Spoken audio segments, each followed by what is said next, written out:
अर्जुन और यशोवर्धन की गुरुकुल यात्रा। हिमालय की पावन तराई में, जहां वनों में वेदों की ध्वनि गूंजती है, प्रकृति स्वयं ज्ञान देती है, वहीं स्थित था ऋषि वशिष्ठ का गुरुकुल। यह कोई साधारण विद्यालय नहीं, एक तपोवन था, जहां आत्मा का विकास होता था। यहां आते थे बालक, न जाति से न कुल से, बल्कि जिज्ञासा और समर्पण से चुने हुए।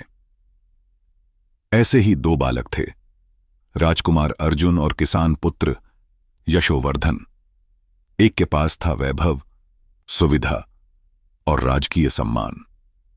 दूसरे के पास था केवल आत्मबल, सेवा की भावना और निष्ठा।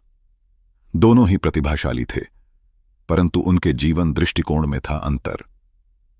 एक दिन ऋषि वशिष्ठ ने घोषणा की, कल प्रातः सूर्य उदय से पूर्व जो शिष्य मेरे द्वार पर जल से भरा कलश रखेगा, वही हमारे गुरुकुल का आदर्श शिष्य होगा। अर्जुन ने इसे साधारण कार्य समझा और निद्रा में लीन हो गया, पर यशोवर्धन, उसने इस आदेश में सेवा का भाव देखा, अवसर का दीप देखा।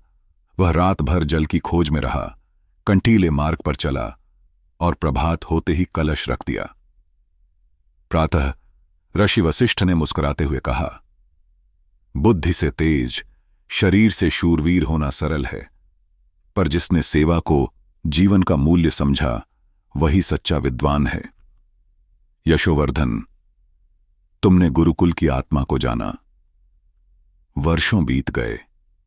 अर्जुन एक कुशल सेनापति बना, किंतु यशोवर्धन, वह बना समाज का दीपक, एक आचार्य, जिसने सहस्रों बालकों के जीवन में संस्कार और धर्म का आलोक फैलाया। उसकी कथा आज भी प्रेरणा बनकर भारतीय शिक्षा परंपरा को जीवंत करती है। यही है गुरुकुल शिक्षा की आत्मा, जहां केवल पाठ नहीं, पात्र बनाए जाते हैं।